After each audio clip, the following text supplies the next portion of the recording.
ഡേയ് ഒന്ന് അനങ്ങി നടയടാ. ഇപ്പൊ പോയാലേ അവൻ്റെ അടുത്ത് ചോദിക്കാൻ പറ്റും. നാണക്കേടാ?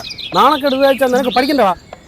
നിനക്ക് പഠിക്കണേ വേണ്ടേ? പറഞ്ഞു അത് അപ്പന്റെ പൈസക്ക് വാങ്ങിച്ചല്ലേ നല്ലത്. ഞാൻ അന്തസ്സായിട്ട് നാക്കുകൊണ്ട് പണിയെടുത്തിട്ടാണ് ഈ പൈസ ഉണ്ടാക്കി തന്നത്. നീ അപ്പനെ കൊണ്ട് ഞാൻ തോറ്റ്. ഞാൻ കളിക്കാൻ പോട്ടാ. കളിക്കാൻ പോനാ? എടാ നീ കൂടെ എൻ്റെ അടുത്ത് ഉണ്ടെങ്കിലേ എനിക്ക് കറക്റ്റായിട്ട് കാര്യങ്ങൾ ചെയ്യാൻ പറ്റൂ. നീ വാ നട പെട്ടെന്ന് അങ്ങോട്ട്. 5 ദിവസം ഉണ്ടാ നീ? 4 ദിവസം ഉണ്ട്. നീ മൊട്ട ഗ്ലാമർ നടക്കണല്ലോ. സ്വന്തം കാര്യം. ഓ എന്നെ അന്വേഷിച്ച് ഞാൻ വീട്ടിൽ പോയത്. എന്നെയാണെങ്കിൽ അപ്പോൾ വീട്ടിൽ കണ്ടില്ല. എന്ത് കാര്യടാ? അത് എൻ്റെ മോൻ്റെ സ്കൂൾ നാളെ തുറക്കുകയാണ്. എനിക്കൊരു 5000 രൂപ വന്ന് നീ സഹായിക്കണം. എനിക്ക് അവന് പുസ്തകവും ബുക്കും ബാഗൊക്കെ വാങ്ങാൻ വേണ്ടി. അതിനെക്കുറിച്ചൊന്ന് സംസാരിക്കാൻ വേണ്ടിയാണ് ഞാൻ നിൻ്റെ അടുത്ത്. അവൻ്റെ അപ്പം പറഞ്ഞ ശരി തന്നെ. അതാ വെള്ളം അടിക്കാനായിട്ടാണ് ഞാൻ ഉണ്ണിയുടെ ഇടയിൽ വിളിച്ച് പറഞ്ഞു. നീ അവിടെ പോയി വാങ്ങിച്ചാൽ മതി. വലിയ സന്തോഷം അളിയാ.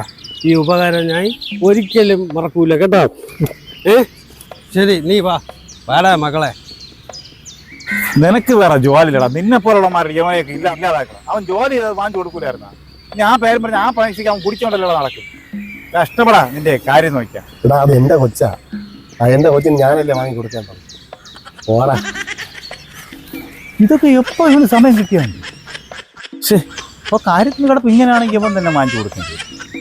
ഞാനാണെന്ന് തോന്നുന്നു പൊട്ടായി.